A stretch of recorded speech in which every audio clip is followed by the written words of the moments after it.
Hello, I'm Leslie Van Sant, Chief Advancement Officer at WAMU. It is my pleasure to welcome you today to the Diane Rehm Book Club Author Series. We are so thrilled that you are joining us for our discussion on the book Tom Lake by author Ann Patchett. Since 1961, WAMU has been sharing news and information, expanding horizons and perspectives of our community. The conversation today is just one of the ways in which we inspire curiosity. This event and others like it are possible only because of your support. If you enjoy the discussion today, please consider making an additional gift to support this series of events. If you can, donate at dianerehm.org/give. This event is being recorded and closed captioning is available. And now it is a real thrill to welcome our host and my friend, Diane Rehm. Thank you so much, Leslie, for introducing today's book club, our January Diane Rehm book club. Today, I am joined by one of my favorite authors, Ann Patchett. We'll talk about her latest book called Tom Lake. It's a story set on a cherry orchard, inspired by Thornton Wilder's play Our Town. We have spoken over the years many times about her books. For example, The Dutch House, Commonwealth, State of Wonder, and Bel Canto. Ann is also a wonderful essayist and owner of Parnassus Books in Nashville. In that role, Ann has become one of the country's most visible champions of independent bookstores, emerging authors, and really books in general. If you have questions for Ann Patchett, type them into the Q&A box at the bottom of your screen, and we'll try to get to as many of them as we can.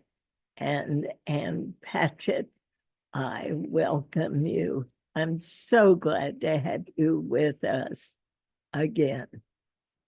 You know, it's been 2 years since you and I have seen each other on this very book club.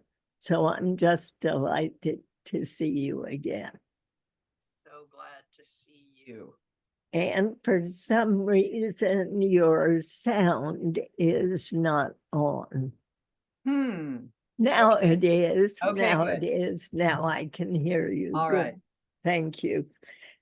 And you first read Our Town back at the age of 14. Tell us why. Tell us what that reading meant to you and why in this book it becomes such a center for you. I can't remember exactly what that first reading was like, because I think that I have probably read Our Town every year since I read it for the first time. Really? And it's become such a cumulative thing. Some years, 2 or 3 times. There's always a copy of it on my desk. It's a real touchstone for me, and it's meant different things at different points in my life. But a lot of it is how I want to write in a clear and simple and straightforward way, and the kind of things that I want to write about, which are quieter human emotions. And so it's both who I want to be as a writer, and it's what I'm interested in. And it's also a really great Buddhist text at this point in my life. It just reminds me to appreciate the moment and the life we have. Well, there are more than 1,000 people tuned in today to watch you, to hear our review of your book, which we did in the last hour. So I hope that we can transmit to them this feeling of peace and centeredness that comes across in your book. It was such a peaceful book. It was a book about a young woman, an aspiring actress, telling the story of her early days to her 3 young daughters as they are all together on this cherry farm during COVID. What did you do during COVID? Mm-hmm. You know, it's something that comes across in the book. It was a good time for me, and that's a terrible thing to say. But I think that there are a lot of people who felt that in some sense. So terrible for the world, so terrible for the country, and yet the chance to just be home and to be quiet and to be with the people we loved and to be working. It was wonderful. I am always running around, flying around, giving talks, doing things, being a very outward facing person. And that's great. And I'm very fortunate, but I am really an introvert. And there was a sense that during the pandemic, I felt like I had spent my life walking around in some sort of big Iron Man suit. And every day I took a piece of it off. And I just felt like myself again, because I wasn't performing and I wasn't talking. I was cooking, I was reading, I was writing, I was with my husband. We had a friend who was living with us. And it was a very peaceful and centering time. And I feel guilty about that, but there you go. And what about the bookstore? Did that remain open? No, No. but that was also really moving, because as a bookstore owner, I've always said, oh, you know, if you shop on Amazon, the book is cheaper, but if you come to the store, then you have a great staff and you have story time and author events, and we have musical programs and conversations, and you know, there's all of this value added. We are your community. Well, then we closed. And we did curbside. You could pull up out front and we would throw the books in your car. We were in there. We were shipping books. Sometimes we were in there till 2 or 3 o'clock in the morning. Wow. Picking up packages. But the community, I mean, truly the beloved community, stepped up and saved us. And that was true for so many booksellers that I know, that people didn't want their bookstores to die. And so they just kept on ordering books from us for a really, really long time. And it kept us going. And during that period of time, I started making videos recommending books, because I was worried about people who had debut books, about books you might miss. You know, if Barbara Kingsolver has a book, or John Grisham has a book, Stephen King has a book, you're going to hear about it. But if there's a brand new book by a first-time author that comes out during the pandemic, it's going to die. And so I'm Southern, and I have a lot of cocktail dresses and a lot of more than my fair share of ball gowns. And I would put on a ball gown and hold my dog in one hand and hold a book up in the other hand and say, oh, this is the book you have to read. And then I would talk about books every week. And that became this really popular thing that we're still doing, even though, you know, it was a long time ago and we are wide open. So we just, we really pivoted, we reinvented ourselves. That first Mother's Day of the pandemic and we were closed, I made a video and I said, write me a note tell me something about your mother. I will pick out books for her and I will write your mother a Mother's Day card. I must have written 500 Mother's Day cards. Oh my gosh, Ann. And I was just picking things up off the shelf and making boxes. And, you know, we all were, except I was the one writing the cards. But we became flexible and nimble, and it was very empowering for us. And we were all so grateful. You have mentioned your dog. Yes. Sharing him with us. Yes. Here, hang on. So Sparky. And I will share Bella with you. And there is Sparky. This is Sparky Van Devender. He is a mutt. He's from the pound.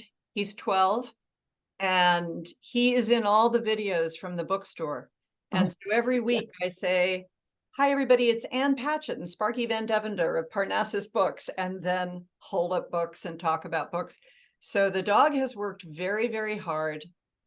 He's definitely part of the brand. How old is Sparky? Sparky is 12, and he has a bad heart. And takes lots of, every morning and night, I'm stuffing pills down my dog. He had an echocardiogram this week. Oh my God. But you know, every day is precious, Diane. You absolutely just make the most of what you got. Every day is precious. You know, I've never asked you about your early life. And I wonder if you could talk about that a little bit. I think I know I am interested, and to the extent you feel willing, because you have become such a famous person, not only because of your beautiful books, but because of all the good you have done, as you just talked about, for book authors, for readers, for libraries, for bookstores. Talk about yourself a little bit when you were young. This is really funny, Diane. And because we have known each other for such a long time, and I really count you as a friend, and I'm talking to you as if we are sitting in the same room, and you know, there's nobody listening to this conversation. Right. But yesterday I was talking to my mother, and my mother, I am 60 and my mother is 86, and she lives 3 blocks away from me. And she was very upset because somebody had given her an interview that I had done in the Wall Street Journal that had come out last August. But for whatever reason, she got it yesterday. And I never read interviews. And I always say either I can give an interview or I can read them, but I can't give them and read them. And so my mother was upset because of something I actually, it never was made incredibly clear to me, but I had said something about my childhood and she felt unfairly represented. I had said something very nice about my father, but not enough nice things about her. And I love my mother very much, and my mother was a good mother. And I was explaining to her, you can talk to somebody in a print interview for an hour and a half, and they will take this little tiny bit, you know, and you have no idea what they're going to write about, and you don't have any control over it, and you just can't worry about it. So I said to my mother yesterday when we were talking about this, I said, okay, I'm 60 years old. I'm going to stop talking about my childhood. But here, in a nutshell, my parents divorced when I was 4. We lived in Los Angeles. My mother and sister and I moved to Tennessee. My mother was a nurse. My father was a police officer. My mother remarried. And You know, in many ways, it was a great life, and in many ways, it was not a great life, just kind of like everybody else's life. It was a mixed bag, but I always knew I wanted to be a writer. My mother was incredibly supportive of me wanting to be a writer, as was my stepfather. And for whatever reason, I was a kid and I grew into an adult like this. I just really didn't care what other people thought about me. I went to a Catholic girls' school for 12 years. I was very interested and still am interested in being a good person, in being what the nuns told us good people were. You know, you're generous and you have humility and kindness and you serve other people and you take responsibility. I mean, those things were very important to me. And I tried very, very hard to hit those marks. It mattered. But it didn't matter if someone thought I should be something else, or if someone thought that being a novelist was a silly waste of time. I just thought, oh, well, you know, I'm not hurting anyone. That was kind of my idea growing up. Whatever I'm doing, if I don't succeed, I'm not going to hurt anyone. I never wanted to have children. And I think that maybe that figures into it, that I would have felt like I was hurting someone if I brought someone else into the story. But as long as it was just me, I could be a writer. I never took up much space in the world. And I didn't want anything. You know, I didn't want to be rich. I didn't want to be famous. I didn't want to have a house. I didn't want to get married. All I really wanted to do, I wanted to have a roof over my head, pay my bills, and write. And that's what I did, but it turned out really well.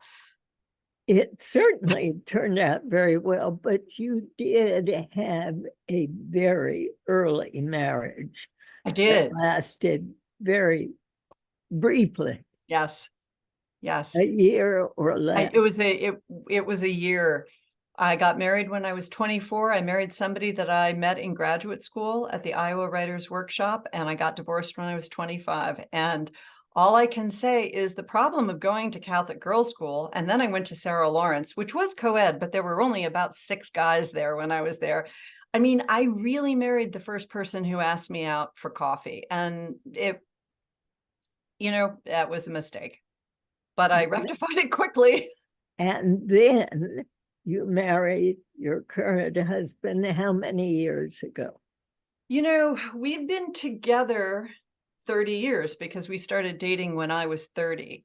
And we have been married, it will be 19 years this year. So yeah, half my life we have been together. And isn't it the case, Diane, that when somebody says, what's your greatest accomplishment? What in life are you proudest of?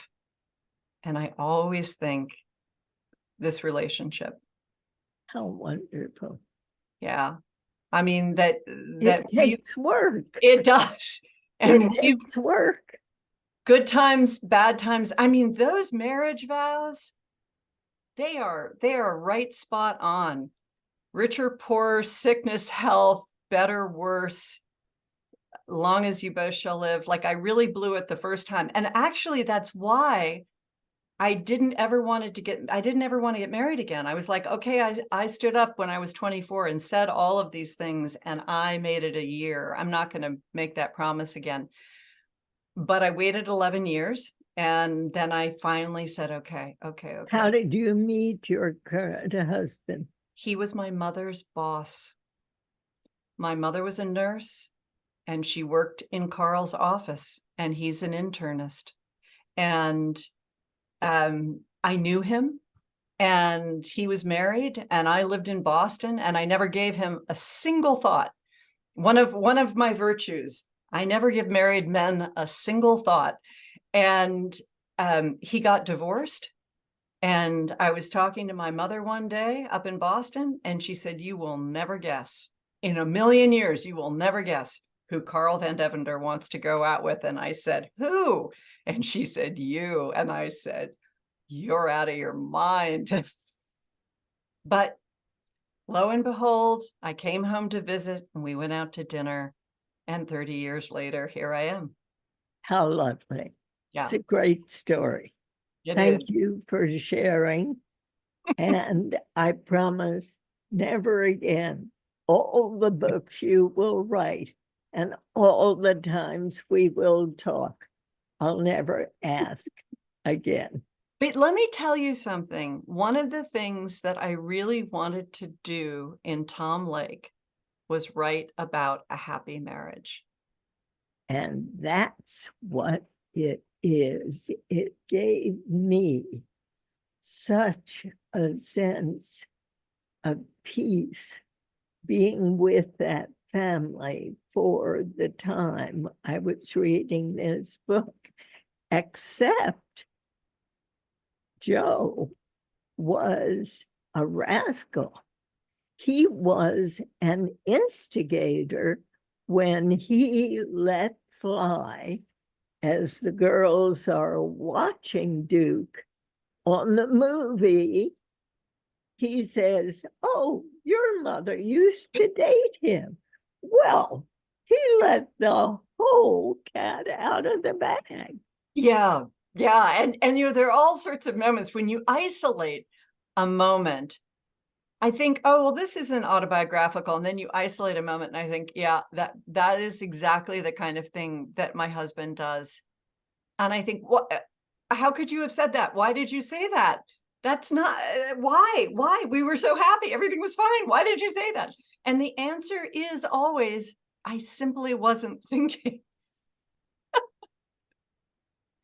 So yeah, I don't think that Joe had any ulterior motives, but it's just, It just came out. It just came out. The three girls are little and they're watching this movie and they're loving the movie and they're all singing and dancing. And he's like, oh, you know, your mom, she used to date him, that guy in the movie. And then it all goes to hell. But there's tragedy at the heart of our town. Yeah. Talk about how our town affected your writing of this book, because it's at the center.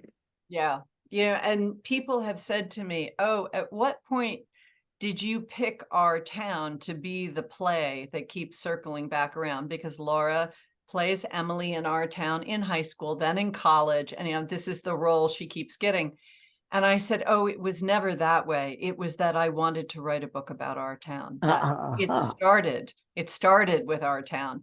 And I was thinking, and this idea came to me when I was writing The Dutch House.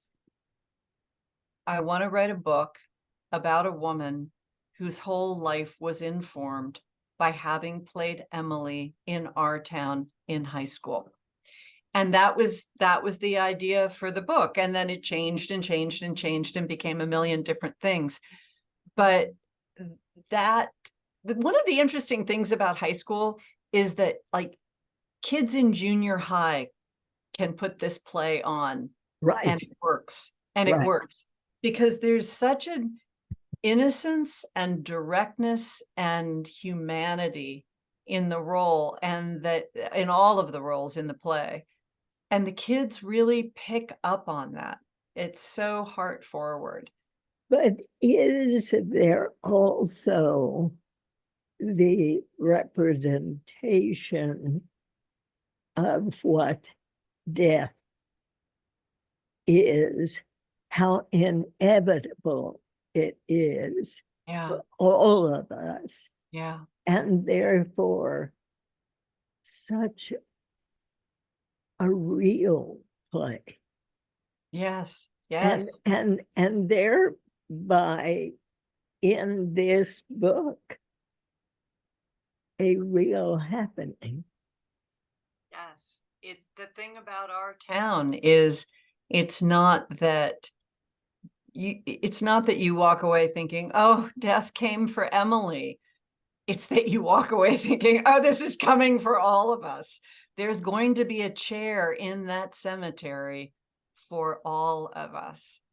And it's heartbreaking and terrifying and unifying and comforting and an enormous wake-up call full of love.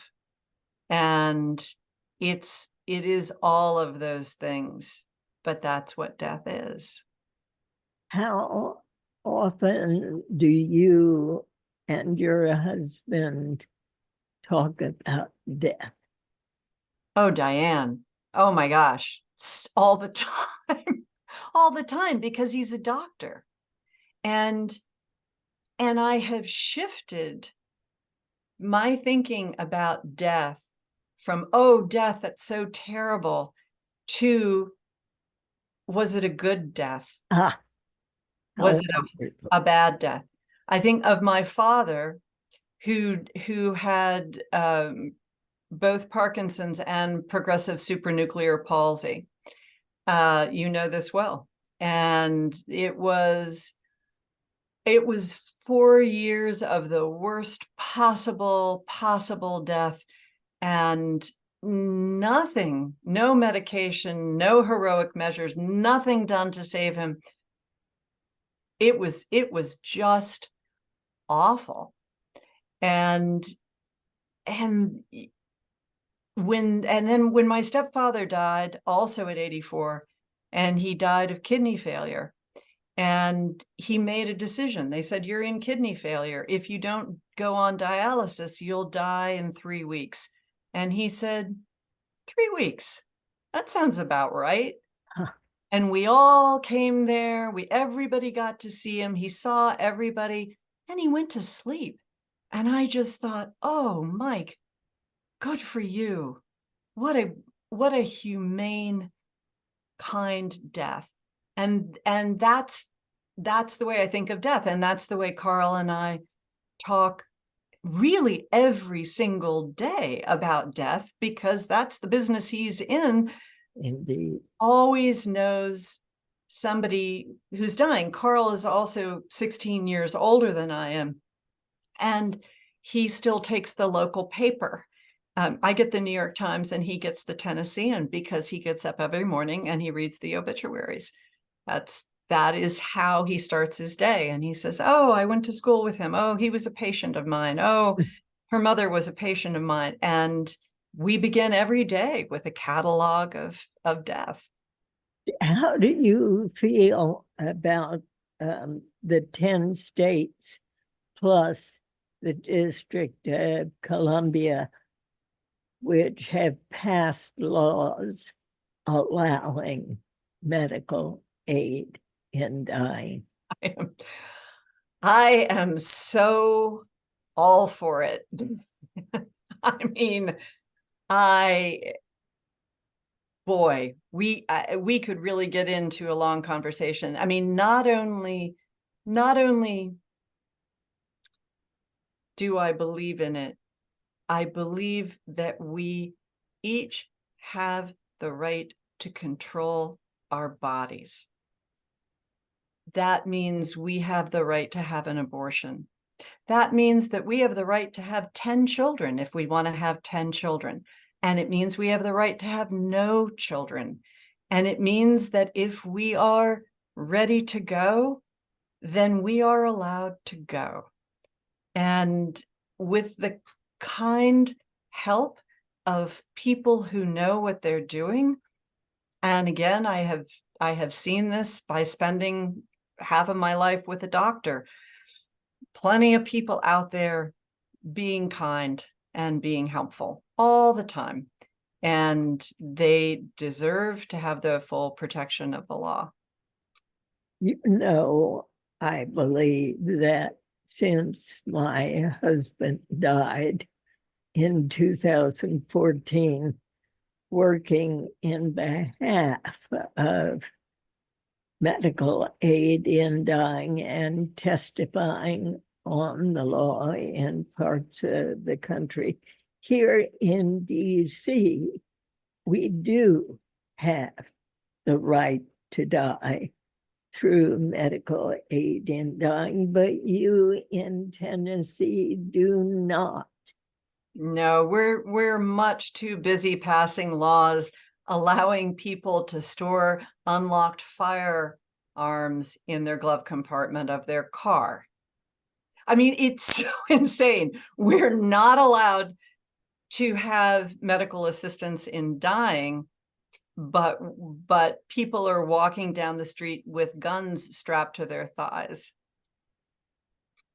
And we're also very busy banning books to keep banning books. And I gather 2 of your books yes have recently been banned in Florida. Yes.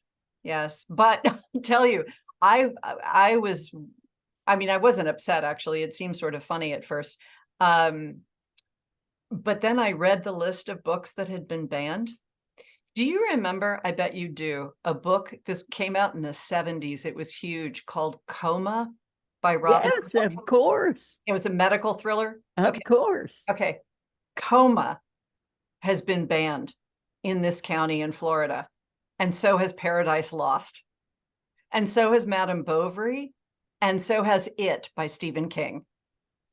It's kind of like you just wake up and pull something off the shelf. Nobody's teaching Coma. Coma is not in the library where the kids are going to get it. Why are you wasting time feeling like you're protecting children by banning Coma and letting everybody walk around with a gun? Yeah, I can really get going on this. Well, I'll bet you can. Have you talked with any of the librarians in Florida who've had to take your books off the shelves? No, I have not.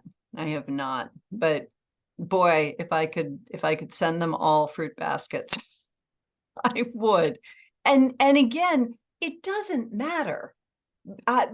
These kids all have phones. They can get the books on their phones. They can get the books in public libraries. It is sound and fury signifying nothing. It allows people to say, I did this to keep my child safe, and it's a giant subterfuge so we don't have to talk not only about guns, but about school funding and classroom size and what makes a classroom work. And it's also just so wildly disrespectful to the teachers and the librarians. This notion of the death of professionalism in this country, it feels very much like movie stars deciding that children shouldn't be vaccinated against polio. It's like, I didn't go to medical school, but you know what? That's my decision. Whoa. And I didn't go and get a certificate in teaching. I didn't go to library science school, but I'm going to decide what people can and cannot teach. It's all of a part. And to which I want to say, the next time your appendix ruptures, go find yourself an amateur who watched a YouTube video on appendicitis. Or you want to fly the plane. Let's be democratic about it. Just go on up there and give it a shot.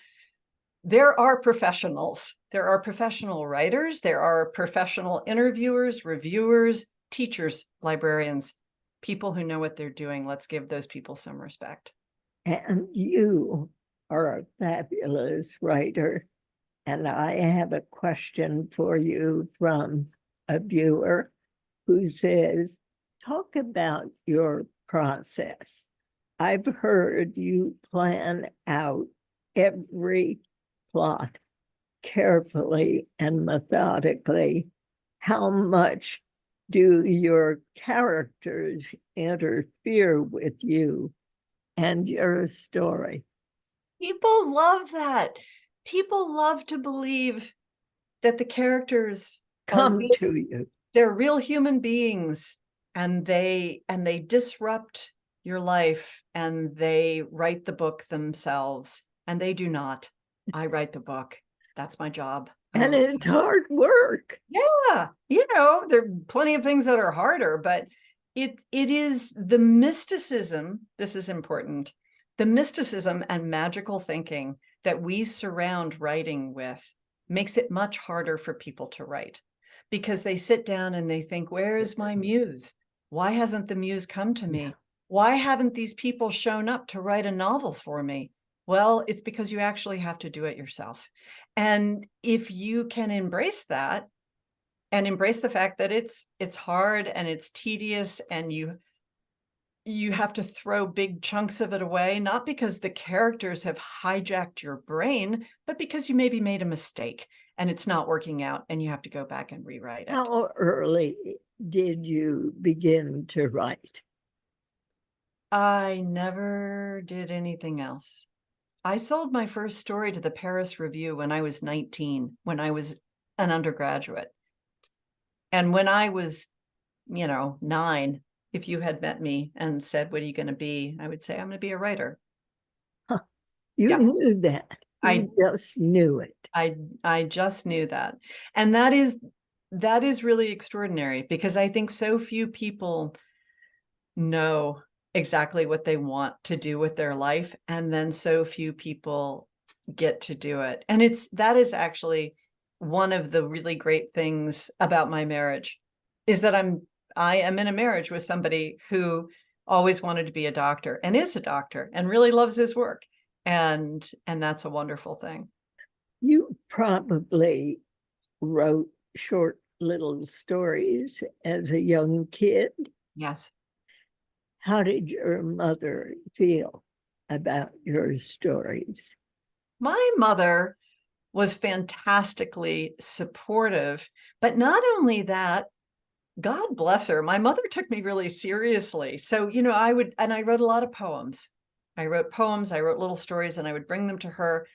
And sometimes she would say, this is amazing. And then other times she would say, I think you need to work on this one a little more. Huh. Or, I think that this one isn't working quite as well as that one that you did last. She took it seriously. She did. She really did. And she would say, go back and work on the third paragraph. I think that it's a little weak in there. And that was wonderful. And your father? My father wanted me to be a dental hygienist. And it's so funny. It sounds so much like a joke. And I've thought about it. My father died 9 years ago. It was 9 years ago this week. And I talk about this and I tell this story. And what I realize over time by talking about it, my father really loved me. His parents were immigrants. They were really poor. They were Catholic. They had 7 kids in a 2-bedroom house in Los Angeles. And times were hard. And my father wanted me to be safe. My father wasn't trying to oppress or suppress my talent. Right. My father wanted me to have a roof over my head and food on my plate. And he wanted me to have a real job so I would always be able to take care of myself. And I completely understand that. Absolutely. Yeah. As mine wanted me to be a secretary with a good paying job. That's right. Because that's what love was. Keeping the person safe.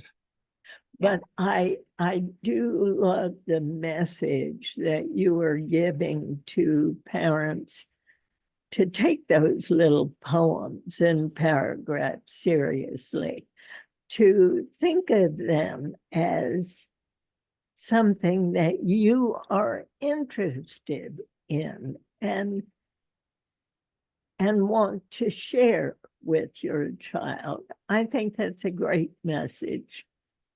I think it is a great message. And I also think, don't put a blue ribbon on every single thing that your child shows up. Don't pin it all on the refrigerator until you can't open the refrigerator door. There was just, my mother just was like, this is what you're going to do. I remember saying to my mother once, and there were other people around, I said, what was so great about you was that you always made me feel like I was really going to be a writer. And my mother said, well, that's because it was you. She said, I wouldn't have made some other kid feel like they were going to be a writer. I didn't have just like blanket acceptance. She said, you were you, and I knew that this is what you were going to do. You were going to follow through. So here is another question. This from Lee, who says, do you have any experience with working in a summer theater? If not, how did you research or image it? What you wrote is very true to life. Okay, I have a friend in Traverse City, Michigan, and I do love Northern Michigan. Erin Whiting. Erin Whiting grew up on a cherry farm. She went to Interlochen High School. She went to Sarah Lawrence, and then she went back to Michigan and she founded a professional theater company called Parallel 45. And you want to talk about the handiest friend in the whole world. Huh. And so I was always typing out lists of questions, and Erin would write the answers. Cherries and acting. For example, when I started this, I never knew that once your play opened, you get there, you rehearse. Right. Once your play opens, you're in that play at night and you're rehearsing a different play during the day. And I said to Erin, can you give me a list of plays that they would be doing in summer stock theater in 1988? And the whole thing about there's this kind of stage for a big musical, cabaret, showboat, whatever.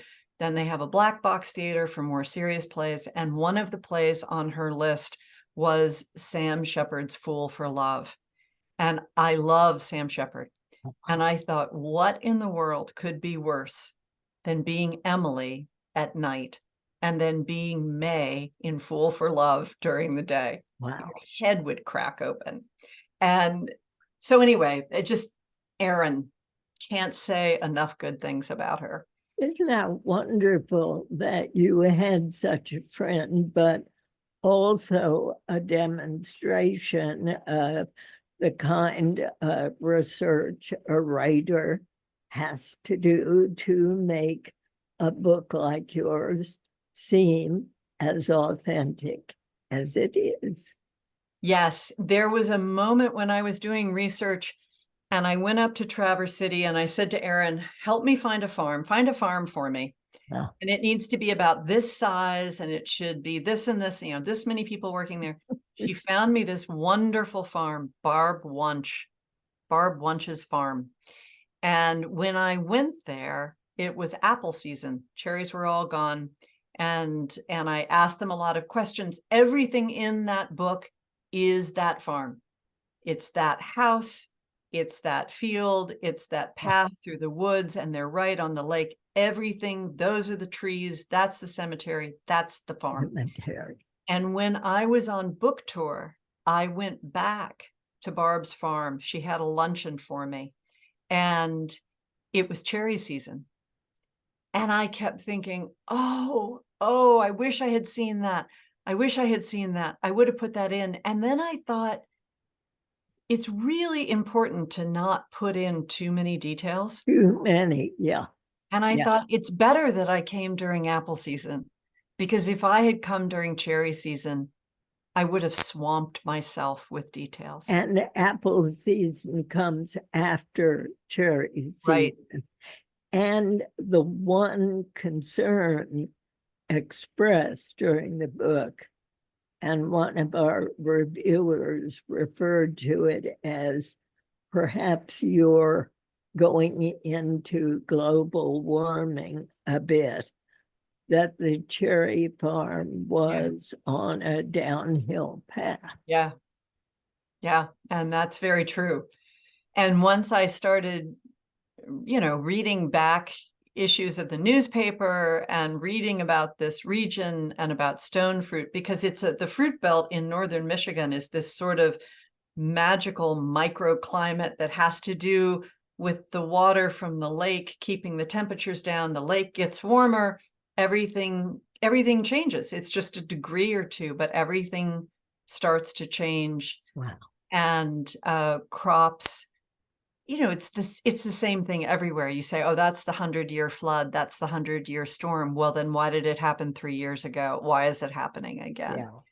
Yeah. So it's possible to have the most beautiful days and the most beautiful seasons, and it's possible to think about it and scare yourself to death all at the same Absolutely. time.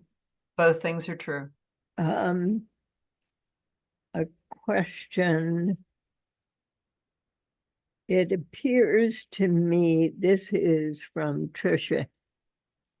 Tom Lake appears to me to be the first Ann Patchett book that has a happy, intact family. Does Ann have a comment on why that's the case? Did she realize that when she was writing the novel? No, she didn't. I mean, I knew that I wanted to write about a happy marriage, and I didn't think of it in terms of my body of work. But what's interesting is this book is dedicated to Kate DiCamillo, who is our greatest children's book author. And she has a book coming out in a few weeks called Ferris. And she said, I just wanted to write a middle grade novel about a kid who lived in a happy family. And I thought that was so interesting that there was some, and we're the same age, there was something in both of us that was saying, yeah, I'm really ready. And also owning a bookstore and seeing all the new books that are coming and wonderful books. My gosh, there are such wonderful books being published right now. But a lot of it's really hard, and a lot of it's tragic, and a lot of it is apocalyptic and dystopian. And those things need to be written about and discussed, and that's really important. But there is still a large portion of life that's beautiful and kind, and it's not the only part of life, but it also deserves our attention. I am so much in agreement with you, and I found myself wishing, and as a matter of fact, I said to my daughter, who is a physician with 2 grown children, married to a physician, so they had lots to talk about. I said to her, Jen, why don't you ask some questions? I mean, it was as though the questions that the daughters in this book asked made me yearn for someone to ask me questions. My son has asked me questions through an option you probably know about it called Storyworth. Yeah. And I have written chapters and chapters for him. But the idea of children asking their parents about their early teenage years and onward just struck me as such a beautiful way to synthesize the connections that these family members feel and the openness, except for a few details, the openness that Lara felt in telling her story. It was a beautiful way to bring family together. Thank you. And I was very, very close to my father. I'm very, very close to my mother, and I feel like I know their lives, but so much of it I've just made up. From a little bit of information, and then I think I know the story. Did you ever read the book that Anderson Cooper and Gloria Vanderbilt wrote together The Rainbow Comes and Goes, I did. which I had them on the Diane Rehm show. that book really stuck with me. And it's a bit of a potboiler because, of course, Gloria Vanderbilt's entire life was a bit of a potboiler. but Anderson Cooper did the work. And he said, Mom, I really want to know. And the way that they communicated over email and she wrote those things out, it's a beautiful document. Does your husband have children? My husband has children. My husband has children. And my husband, who is 16 years older, had his children when he was really, really young.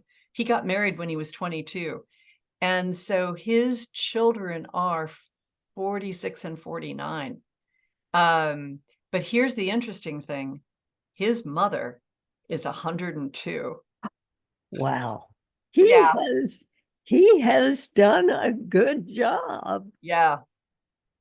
So his grandchildren are here, and we're all right here. His mother is still in Mississippi, and Carl flies a plane and flies down on the weekend, and we go to see his mother on the weekend. Isn't that wonderful? Some days yes, some days no, Diane. Yeah, but is she in reasonably good condition? Can she converse with you? A little bit. And she's still at home with round-the-clock care. I mean, that's a whole other episode of the show, but that's a complicated, it's like the shell is there, but the snail has moved out. That's tough. Yeah. That's tough. Yeah. Well, at the same time, you are continuing to write. Tell me what's in your mind for your next book. Okay. I have a novel that I am thinking about. I'm just in the thinking stages, but hopefully I'll be writing very soon. And I am also working on a really interesting project right now. I am annotating bel canto. So I am going back and writing in the margins everything I was thinking and what I wish I had done differently. And I haven't read that book in 23 years. I haven't opened it in 23 years. So that's what I'm doing right now. And that's a fascinating, fascinating project. Why are you doing that? Because I actually think that I'm always thinking like a bookseller. People are going to want this. Book clubs, teachers, and also people who want to write, because it is about how to write a novel and saying, look what I'm doing with the narrative here. Look at this structure. I did this research here for this part. I wish I hadn't written that part. Look at this sentence. It's so sloppy. It should have been this instead, and I'll cross it through and write it out again. It's really fun, and it's really, really interesting. And I'm going to write a very long essay about it, and Harper is going to publish it. That sounds fascinating. Yeah. And if it works, I want to get some of my author friends to do it with some of their big books, and then have a series of annotated books, because I really think it serves as a kind of masterclass on how to write a novel. Indeed. Will you talk in your own mind about the ending of bel canto? Oh, sure. And the extent to which there was such a furor about it. Yeah. You still get questions about that today? Every now and then, it's when I'm on book tour and somebody will say, is there any question you hate being asked? Is there anything we're not allowed to ask? And I was like, yeah, you know what? Don't ask me about the end of bel canto. I've really covered that. But it will be fun to write about it. Yeah, to kind of put my whole argument out. So. Yeah. Because it was something that somehow jarred many, many people Yeah. and did not, I think, satisfy them. Yeah. Was it satisfying for you to Yes, write that ending? absolutely. And Is it still? Is I it don't still? know. I'm halfway through this project, so I haven't gotten to the ending, and I'll be interested to see how I feel when I get there. But I believe that what people were upset about is how the terrorist situation ended, not what happened in the epilogue at the end. But we'll see when I get there.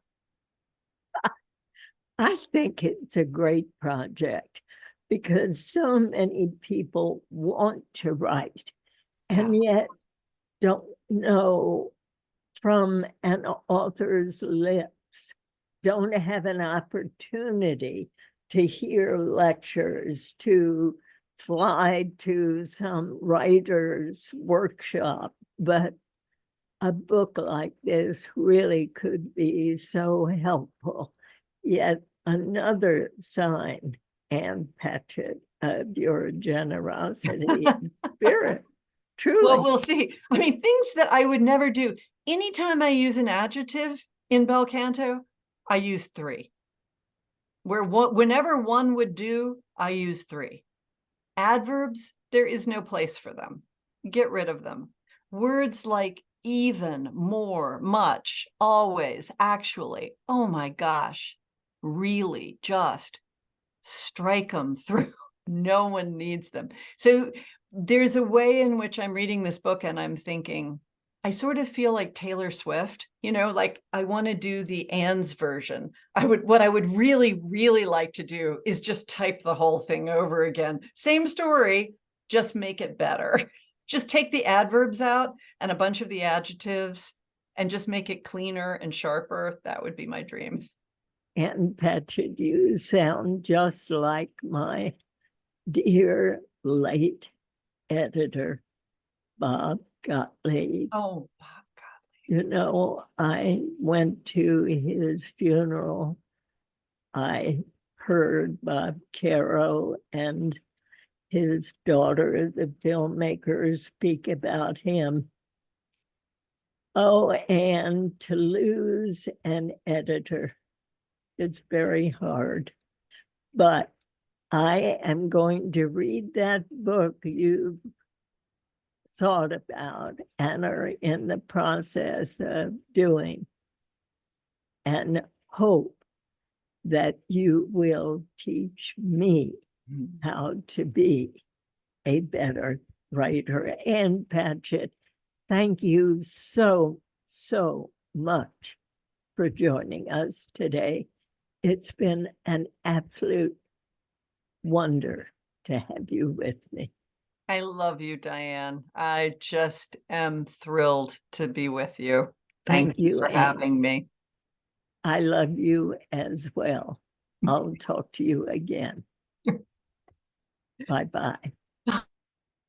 And thanks to all of you for joining me today.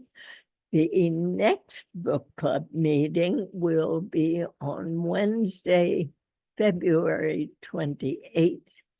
Our February book is Walk Through Fire. That's a memoir by Sheila Johnson, the co-founder of BET and the first female African-American billionaire. And please, before you go, take a minute to fill out a short survey about this event. It's going to pop up on your screen. Our book club is produced by Allison Brody. Allie Dickman is our events director. Our engineer today is Adrian Danhauser. We had support from Leslie Van Sant, Kennedy Wright, Carly Cloud, Stuart Shapiro, Narendra Silva, and Michelle Morgan.